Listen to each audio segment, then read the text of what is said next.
নমস্কার বন্ধুরা, কেমন আছেন সবাই? আশা করি সবাই খুব ভালো আছেন। আজ আবার নতুন একটা রেসিপি নিয়ে হাজির হয়েছি, আর মাছের ঝোল। আর মাছ ছাড়াও আপনারা যে কোনো বড় মাছ এইভাবে রান্না করতে পারেন, খুবই ভালো লাগবে খেতে এইভাবে রান্না করলে। দেখুন আমি কিভাবে আর মাছটা রান্না করি। আমি 4 পিস আর মাছ নিয়ে নিয়েছি। নুন, হলুদ আর সামান্য একটু তেল দিয়ে মেখে নেব।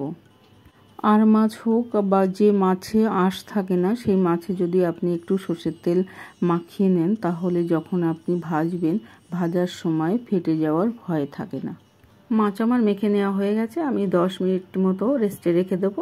তারপর আমি একটা মশলা তৈরি করে নেব। দেখুন আমি মশলাটা কিভাবে তৈরি করি। আমি নিয়েছি 4টে শুকনো লঙ্কা, 4-5টা রসুন, 1 টুকরো আদা, একটা পেঁয়াজ, 1 চামচ জিরে, 1 চামচ ধনিয়া। এরপর আমি জল দিয়ে মশলাটাকে বেটে নেব। মশলাটাকে আমি মসৃণ করে বেটে নিয়েছি। মশলাটা আমার রেডি হয়ে গেছে। এরপরে আমি রান্না করতে চলে যাব। কড়াই গরম করে আমি সর্ষের তেল দিয়ে দেব। তেলটাকে ভালো করে গরম করে নিয়ে আমি এক এক করে মাছগুলো ভেজে নেব। এই মাছগুলো ভাজার সময় একটু সাবধানতা অবলম্বন করতে হবে। এই মাছগুলো তেল মেখেও যদি ভাজা হয় তাও একটু ছিটাতে থাকে। এই কারণে এই মাছগুলো একটু দূর থেকে বা কড়াইয়ের ঢাকনা ব্যবহার করে এইভাবে মাছগুলো ভেজে নিতে হবে। একটু লালচে করে ভেজে নেব মাছগুলো। বেশি ভাজা দরকার নেই, বেশি ভাজা হলে এই মাছগুলো খেতে ভালো লাগবে না। মাছগুলো আমার ভেজে নেওয়া হয়ে গেছে। এরপরে আমি ওই তেলে দিয়ে দেব জিরে ফোড়ন। ফোড়নটার থেকে মিষ্টি গন্ধ বেরোলে দিয়ে দিলাম আলু। 2টো আলু আমি আগে থেকে কেটে ধুয়ে রেখে দিয়েছিলাম। আলুটাকে একটু সাঁতলে নেব। সাঁতলে নেওয়ার পরে বেটে রেখেছিলাম যে মশলাটা, সেই মশলাটা দিয়ে দেব। মশলাটা দিয়ে কষিয়ে নেব তেল ছেড়ে আসা পর্যন্ত। মশলা কষিয়ে নেওয়ার সময় আমি দিয়ে দিলাম একটা কুচানো টমেটো। আমি মশলাটাকে অল্প আঁচে কিছুক্ষণ কষিয়ে নেব।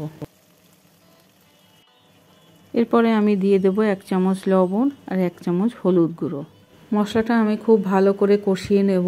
মশলাটার মধ্যে একটু সামান্য জল দিয়ে দেব। মশলাটা যদি একটু জল দিয়ে কষানো যায় তাহলে পুড়ে যাওয়ার সম্ভাবনা থাকে না।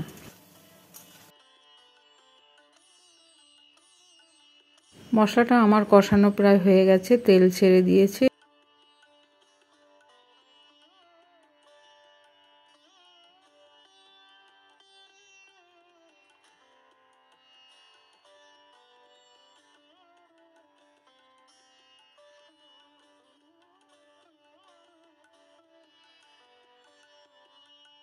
মশলাটা আমার কষিয়ে নেওয়া হয়ে গেছে। এরপরে আমি ঝোলের জন্য দিয়ে দেব জল।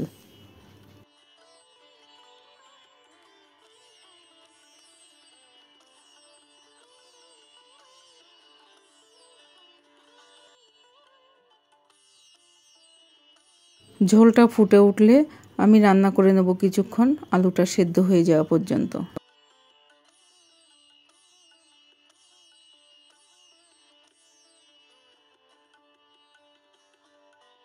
দেখুন আমার আলুটা সেদ্ধ হয়ে গেছে। এরপরে আমি ভেজে রাখা মাছগুলো দিয়ে দেব। এই মাছের ঝোলটা আপনারা একটু মাখা মাখাও করতে পারেন, একটু ঝোল ঝোলও করতে পারেন। যেভাবেই করুন না কেন ভীষণ ভালো লাগে গরম ভাতের সাথে এই মাছের ঝোলটা খেতে।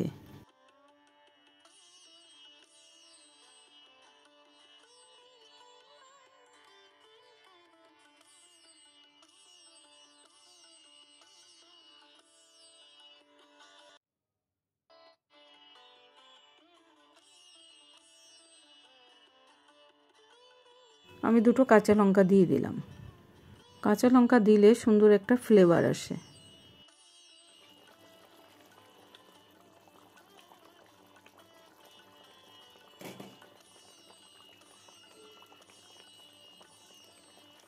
এরপরে আমি দিয়ে দেবো 1 চামচ গরম মশলা বাটা। আমি সব মশলাই বাটা ব্যবহার করেছি, আপনারা চাইলে গুঁড়ো মশলাও ব্যবহার করতে পারেন। মাছের ঝোলের এই রেসিপিটা যদি আপনাদের কাছে ভালো লেগে থাকে তাহলে লাইক, কমেন্ট আর সাবস্ক্রাইব করার অনুরোধ রইল। সবাই ভালো থাকবেন, সুস্থ থাকবেন। ধন্যবাদ।